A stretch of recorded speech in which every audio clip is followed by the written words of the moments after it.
What's up, good people? It's your boy DJTheParkBoy. We in here.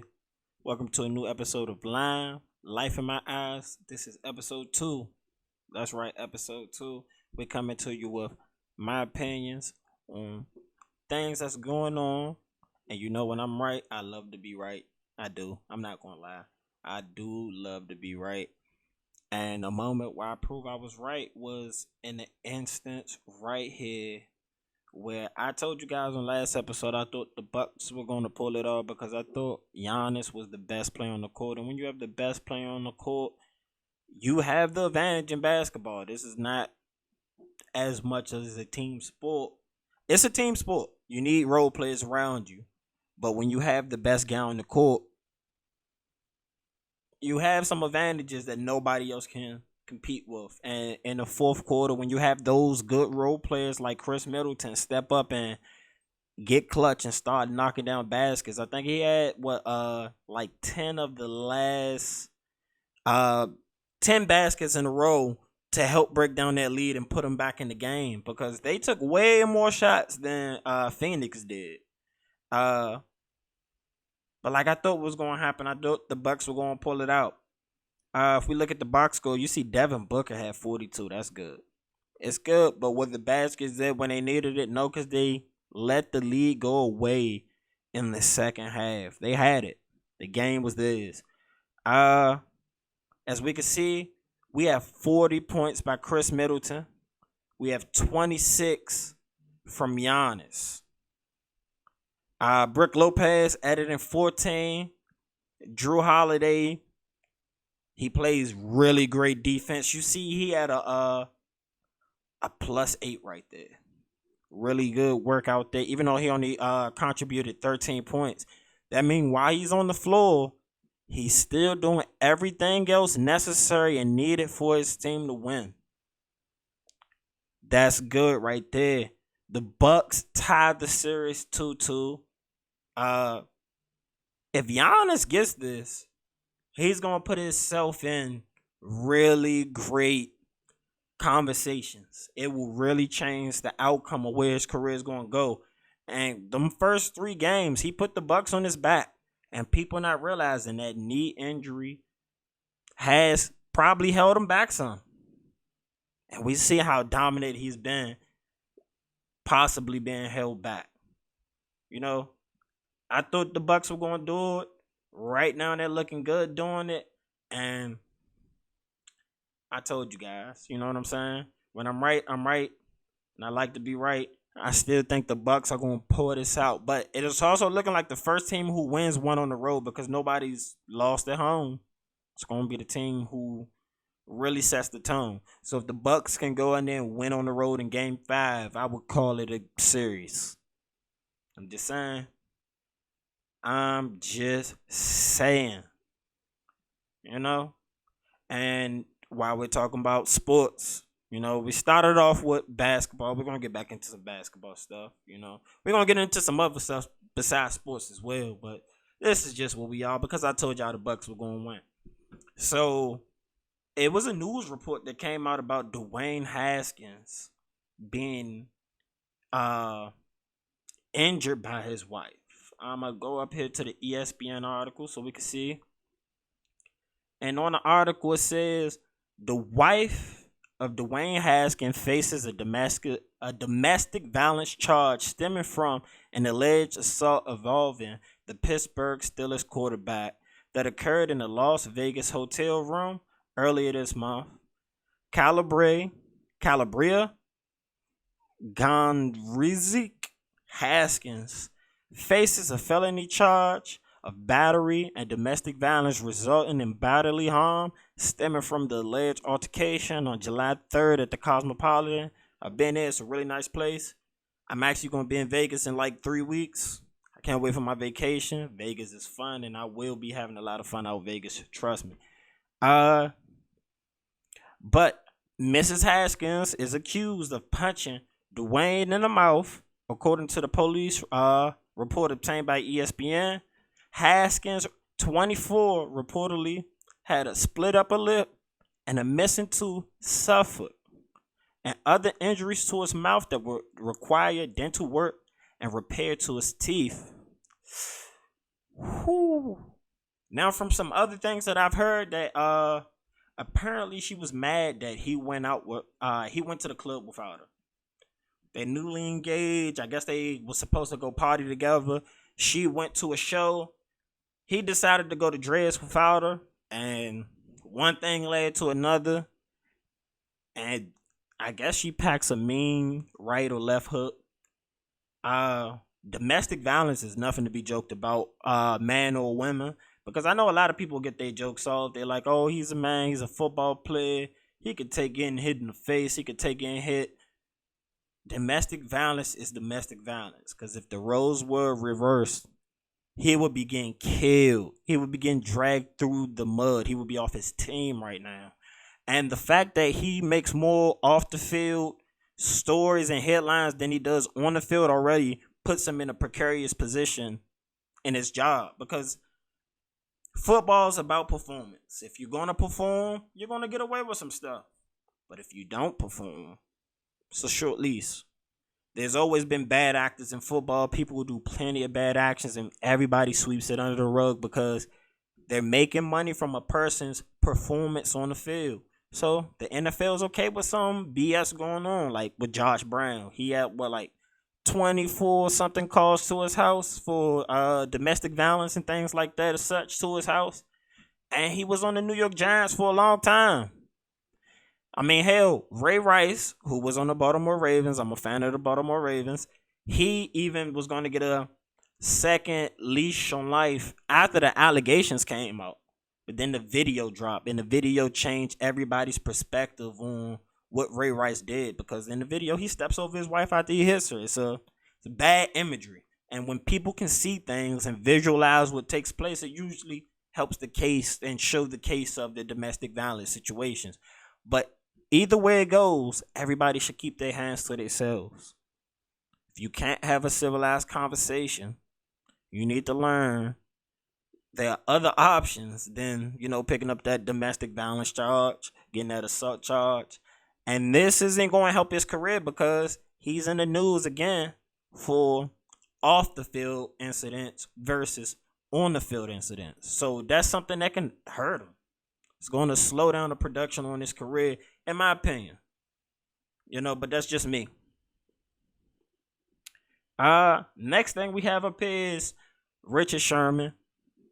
I love me some Richard Sherman. He's always been usually on the right side of things when it comes to stories and what he does. His character's been damn near flawless when it comes to his perception. He's one of the union leaders for the NFL.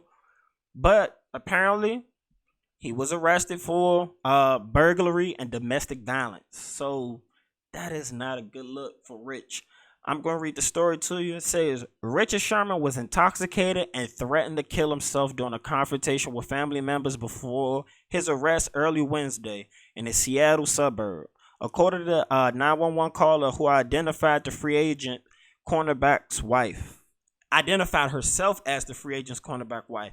I don't know if you guys heard the call on that, but in the call, she goes out of her way to make sure they try their best not to hurt her husband, which I greatly appreciate. She lets him know that he's not really a danger. He's in a bad place right now, but she needs some help. Make sure don't come out guns blazing. He's Richard Sherman. He's my husband. He has no weapons. She made sure to make that known in the 911 call to police. The caller described Sherman as drunk and belligerent. She said he was threatening to kill himself. The caller who identified herself at one point as Ashley Sherman also said Sherman was being aggressive and wrestled with her uncle and sent texts to people saying he was going to try and hang himself. Richard Sherman is one of those NFL players who you can't tell the story of the NFL probably in the last 10 or so years without mentioning Richard Sherman because his impact's been that big on the game. He's been one of the better cornerbacks. In my belief, he's going to end up in a Hall of Fame. I mean, things get tricky, but I think he's a Hall of Fame caliber cornerback. At least resume-wise, I think he can get there. Legion of Boom days were really big. His impact on that was really big.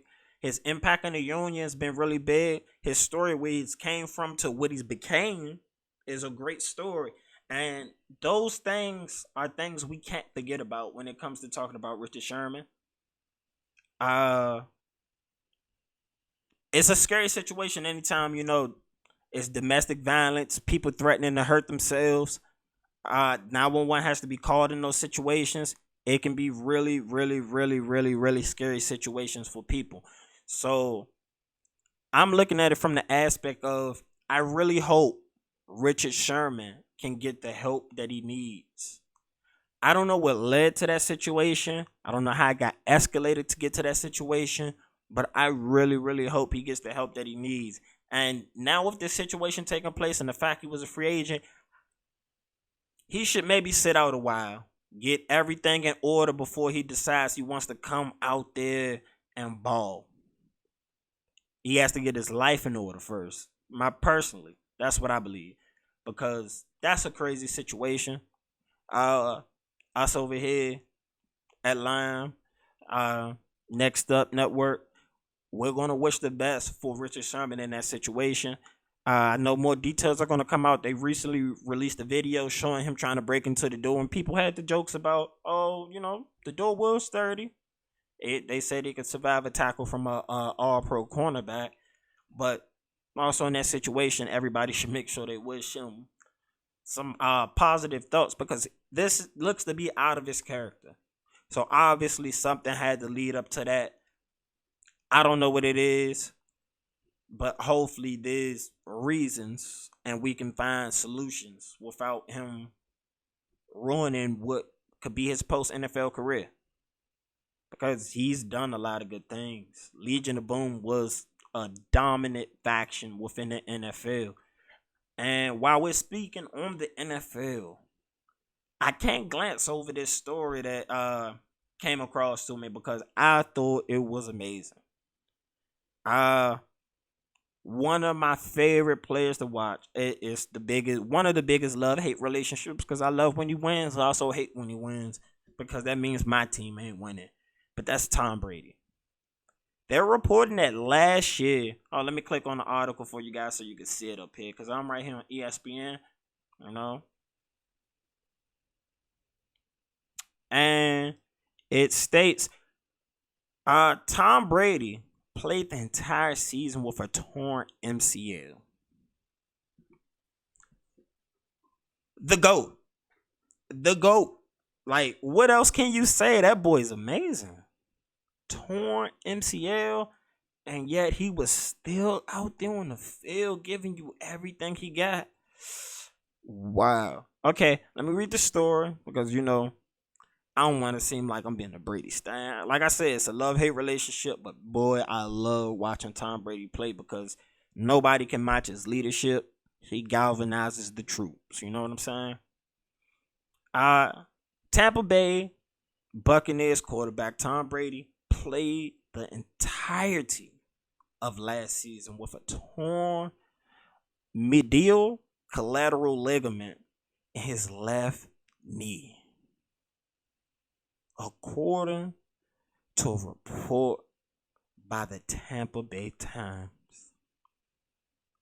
You can't make this up. Brady is just ridiculous. He's 43 years old, playing on an injured knee, looking like a possible MVP candidate. And this is his first year in Tampa Bay. He gets injured and still goes on and wins a Super Bowl. The more you hear about Tom Brady leaving New England, Bill Belichick, I understand you wanted to get your point across, but when you know you got something like this, you don't let it go.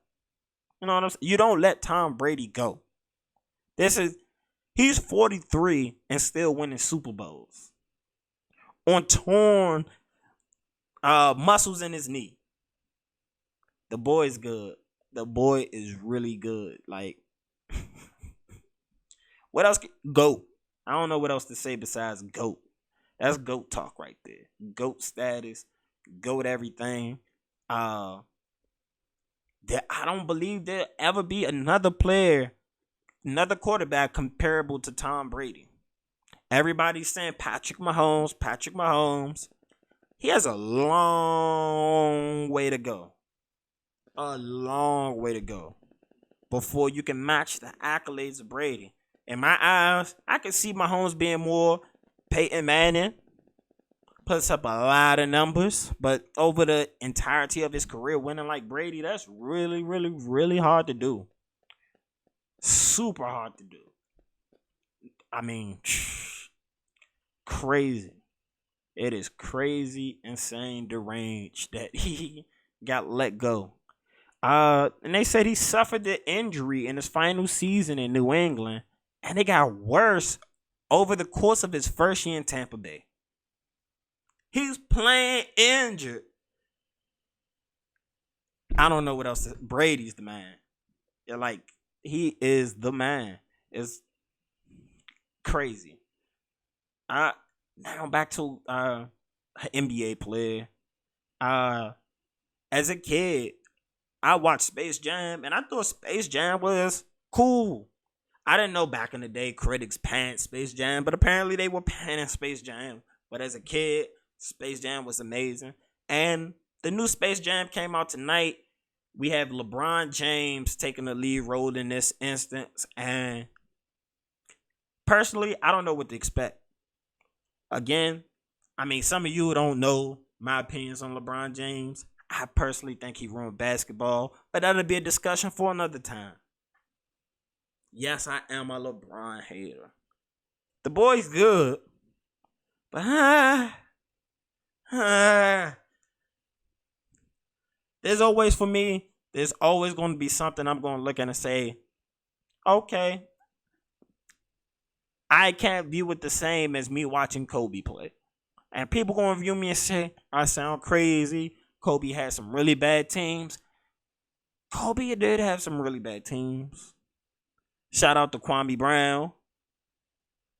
Shout out to that boy Kwame Brown. He's killing it on the internet, right now. Mama's cooking for everybody. Mama's cooking for everybody. He had so much Parker.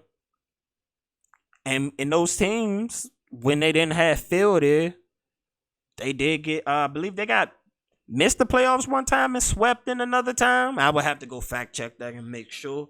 But long story short, wrapping it back around to LeBron James. He is going to be in the new Space Jam movie, and I plan on watching it tonight. I'm going to watch it later. But so far, there have been reviews coming back about Space Jam. And let's see what they're saying. Space Jam: A New Legacy review. LeBron James film is an abomination. Sheesh, that's a little harsh, ain't it? Are my expectations for the movie to be just as good as the original? No. Most remakes are not as good as the original. Unless it's a remake from so far back in yonder where nobody knows the original movie, then you can get away with it. But most remakes suck. We all know that. Even, part 2s and 3s of movie ruin some movies. Just because you can make money off of it doesn't mean it's a good thing. So I'm going to get into reading a little bit of this for y'all. It says, during the endless final sequence of Space Jam: A New Legacy, Porky Pig calls himself the notorious P.I.G. of Begins to Rap. This pig is lit. I'm super legit.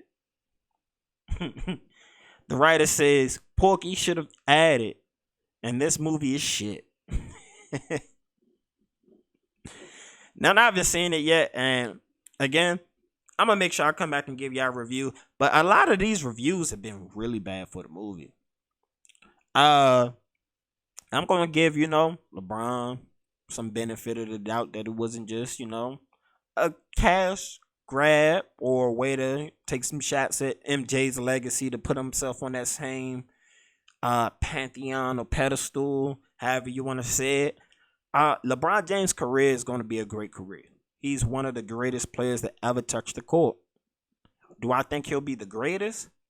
No, because what I look for out of a player is not keep building super teams everywhere I go to keep winning. He's the remix of Charles Barkley. When Charles Barkley kept moving to places to go win, he didn't get the win because he was just not as good as LeBron. Not only that, he didn't have Michael Jordan to face against. When Mike got the winning, he was winning. LeBron, to me, is the waning version of Charles Barkley. He'll go to a place, he'll make a super team, and he can win from it. He can do what Charles Barkley never could, and that's get over the hump with those super teams that he went to go create. So that's my knock on him. Off the court, he's one of the most A1 solid individuals that I've ever heard of. I never met him personally, but from every story, he's one of the greatest individuals off the basketball court. But when it comes to on-court stuff, as a Wizards fan, I'm never going to, forgive him for keep eliminating my team when we should have been out there chasing them things with Gilbert.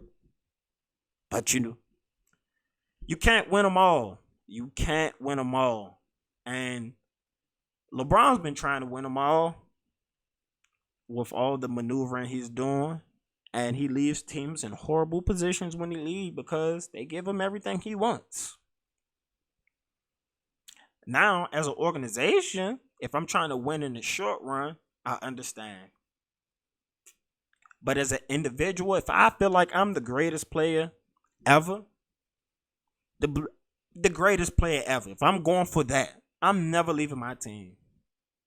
If I win one championship in a place that's never won a championship in 50 years, and I get one ring, that ring he won in Cleveland, I watched him do amazing things against Golden State. I will give him credit for that. But, again, look at how you got there. I'm not going to stay on that for LeBron, because that's a whole nother discussion about how I believe LeBron runs the NBA. I'm going to dedicate a whole show for that. And I have my perfect counterpart to come in, because I have a lot of LeBron James fans, and they're going to come in and defend him to infinity and beyond. And they're still going to lose the argument against me. Sound a little cocky, but I am. In crazy news. Dum. I love me some King Von. I believe he's one hell of an artist. And I want to look at this from a different lens right now, because I don't want to just focus on any black man being locked up. I want to look at it from a different aspect. I want to look at it from the aspect of how ass is the police? How ass do you have to be to consistently have evidence proving that somebody who's potentially a murderer or a mass murderer in our community, yes, I don't know how you want to look at it, but technically speaking, he was dropping bodies for the as we all wrapped along to we're not from 63rd. Again, just shout out to King Von, because I love his music, love his artistry. And again, since he's deceased, RP, I feel like we should have this conversation about how ass the Chicago Police Department really is.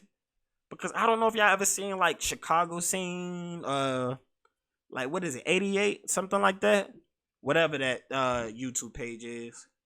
It's no way somebody should have the information about the guns used, how they called them, the position the people were shot and killed. They have every single detail about shootings and all of this. Meaning, somewhere along the line, there's information presented that possibly gets leaked or however it gets out. But they know that there are individuals on the street committing these crimes and they just sit on their ass. And I'm not saying I wanted Von locked up because he lived by the way that he lived, and I know hella people who live that way. You know what I'm saying? And I'm not wishing jail on them. You live by the sword, you die by the sword. That's always been what was told. I've heard Tupac tell people. I watched Tupac give hella messages and also die by the thug life that he presented. That's the way it is. I've seen plenty of people die in the hood from living the way they want to live in the streets. But damn, Chicago police up. It amazes me how bad Chicago Police Department is that you can literally have a report leak stating that you knew for a certainty that King Von was the killer of somebody, and you just sat on your ass about it. Again, I'm not wishing jail on no man.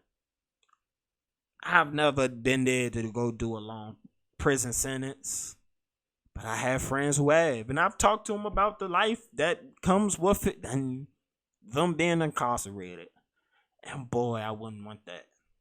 Not only that, I wouldn't want bit. I hate being in a position where I have to rely on people. I like doing things and getting things done myself, which is a detriment to me sometimes, but it's who I am. But back to the story. So we're here at the source. We're gonna go ahead and slide on down. It says King Von named in 2014 fatal shooting of Jakari Bonds. Jakira? I believe it's Jakira. They call it K.I. I don't know if you ever heard of K.I., but apparently what Snoop was for The Wire, she was in real life. She was a known shooter. She was young catching bodies too. Chicago, they start really young catching bodies. She died at 17 years old. And for years previous to that, she was one of the most known shooters from the other side. From the 63rd side. As King Von would say, we're not from 63rd. But no offense to 63rd, you know what I'm saying? I plan on going to Chicago someday, so don't. Shout out to everybody. Because that ain't none of my beef. In reality.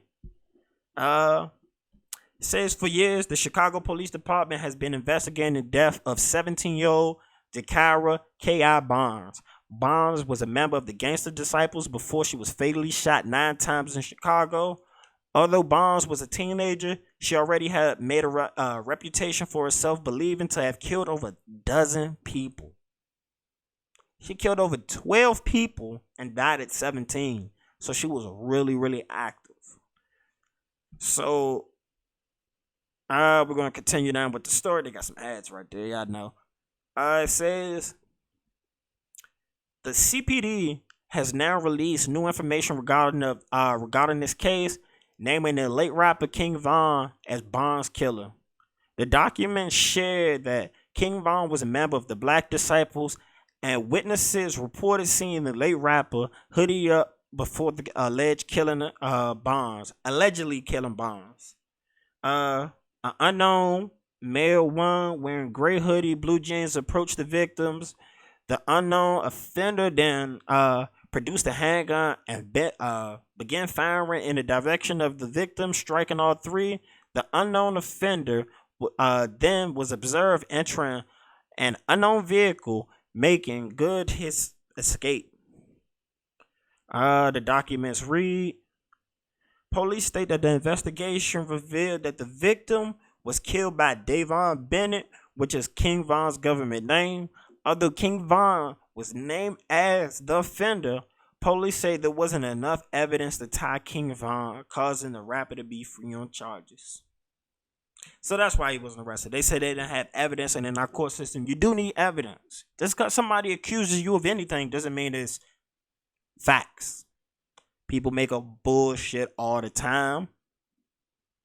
And that hurts people when they try to come out and tell some truths that may be the truth, but it gets overlooked because people do spew a lot of bullshit. A lot of bullshit. But it's crazy that this report would come out. I don't even know why they would let this report come out now. to me, it just shows that Chicago Police Department is ass. If you watch any of those little documentaries about some of the shit that goes on in Chicago, you'd be like, wow. And the fact that in a lot of the cases, the police department knows who's doing things, so they try to lock some of the people up on just random shit, which is fucked up.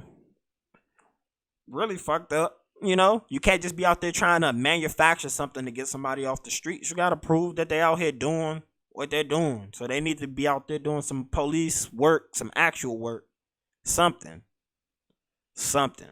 But I mean, my opinion, they've been ass. And it's hard to fix the police situation because nobody wants to do community policing. So I mean, really fucking hard. Unless you're gonna get some people from them neighborhoods to decide to put on the badge and uniform and know the people who's in the streets to try to come to some symbiotic cohesiveness agreement. It's too far gone in my opinion. Like it's a hard thing to do. But Chicago Police Department ass. Watch any fucking documentary or anything. A lot of these police departments are ass, including the FBI. We're going to get to the FBI in a little bit. Trust me, because they have been on some wild shit. But that ain't new. That's their history. We know their history. But while we're right there with King Von, we might as well stay close to the King Von situation. And I don't know if you heard about the Lil Durk situation, but apparently him and his girlfriend got into a shootout with people who tried to break into his house down in Georgia. Both of them picked up the straps and started busting, apparently. Let me get to this story for you folks. We're right here at TMZ. The headline says, Lil Durk, shootout in his Georgia home, suspects flee the scene. I'm going to scroll down for you. It says, Lil Durk got a rude awakening when some people busted into his home and exchanged gunfire with him and his girlfriend, according to law enforcement. According to the Georgia Bureau of Investigation, the rapper and his girlfriend, Indian Cox, were the victims of a home invasion and aggravated assault this past Sunday, a little after 5 a.m. Law enforcement tells us several unidentified individuals entered Lil Durk's home in the Chateau L.I.M.E neighborhood of Brazelton, about an hour outside of Atlanta, and a shootout ensued. The GBI says Durk and India discharged their firearms, but they were not injured during the incident. It's unclear exactly how many people allegedly entered the home, but cops are asking for tips from the public in the case as part of the investigation. We reached out to the rapper's attorneys, Nicole Mormon, who declined to comment. Crazy. I mean, crazy. They tried to break into his house, and rightfully so, him and his girlfriends defended themselves. You break into my shit, that's how it should be. You break into anybody's shit. Be prepared to get shot. And they were prepared.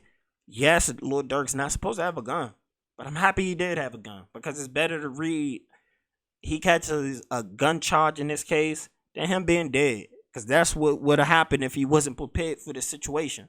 And the way that Lil Durk's been raised and everything that's around him that's been happening, of course you would expect Lil Durk to be prepared for this situation, and he was. And his girlfriend was apparently prepared too, because she got the gun and got the shooting as well. Crazy. It is crazy. They broke into that man's house. And apparently it's a really nice neighborhood, gated community and all that. So the fact they took the effort to try to break in there and do that, they took some effort. But you know, man, as they say, niggas. They will find an effort to do some shit. Anything that's not, some positive shit. But man, yeah, good thing Lil Durk was prepared, because again, we would have been real on Lil Durk shot. Possibly Lil Durk dead if he wasn't ready to defend his home. And they went an hour outside of Atlanta. So they took some effort probably.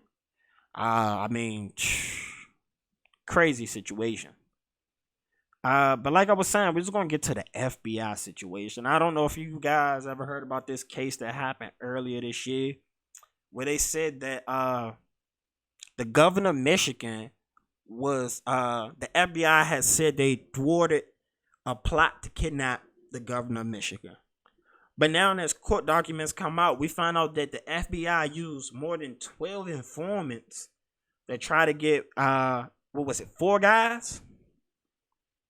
So the government used more confidential informants than they did actually having information. So the attorney's trying to argue that his clients were persuaded and entrapped into the charges that they received. Which historically we know the FBI tries to persuade and entrap people to get people.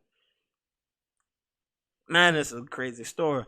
So I'm gonna go ahead and pull it up. We're right here on BuzzFeed News. And on BuzzFeed, the FBI allegedly used at least 12 informants in the Michigan kidnapping case. Defense attorneys say they will argue the FBI induced or persuaded the defendants to go along with the violent scheme.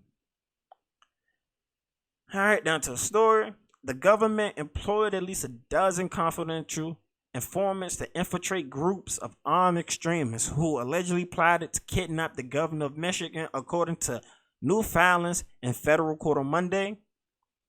The filing made by one of 5 defendants in the federal case asks that the prosecutors be ordered to share more information about those informants, their relationship with the FBI, and the specific roles they played in building the case.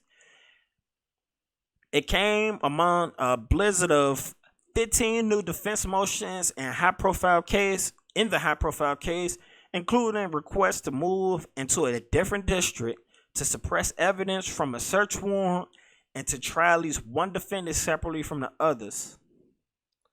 So apparently they're trying to explain that there's been misconduct along in this case, and previous history from the FBI shown with terror groups. So a lot of Muslim men were prosecuted early on after 9/11. The FBI helped manufacture a lot of cases to radicalize people and persuade them into participating into things that they would have never done.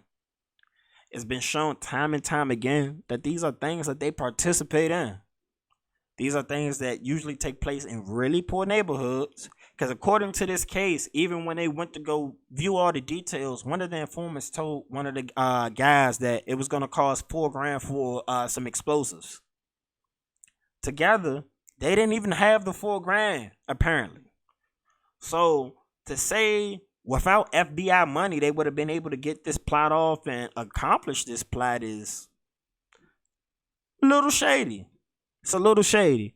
Could it be entrapment? Possibly. But we've seen with COINTELPRO, we've seen historically in a lot of other groups, the FBI is down to do shady, manipulative, just downright dirty tactics to get the end goal or the results that they want.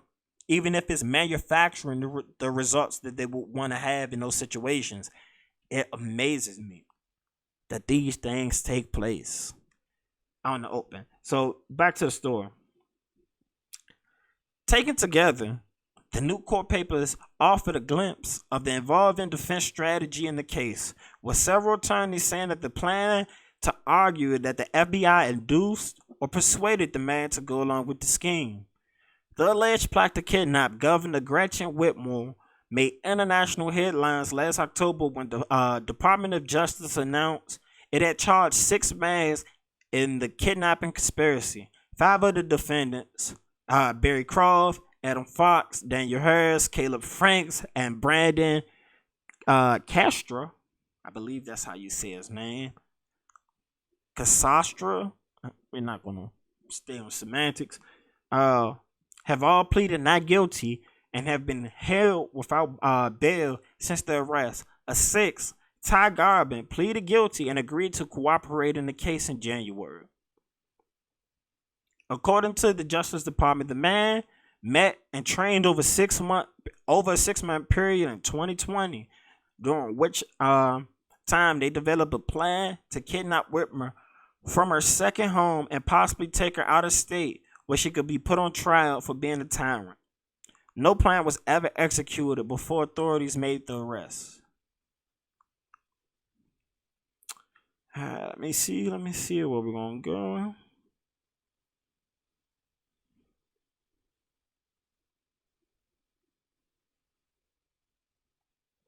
So I mean, to infer from here, it's looking like they help persuade these individuals to take actions to make it look like a conspiracy, possibly speaking.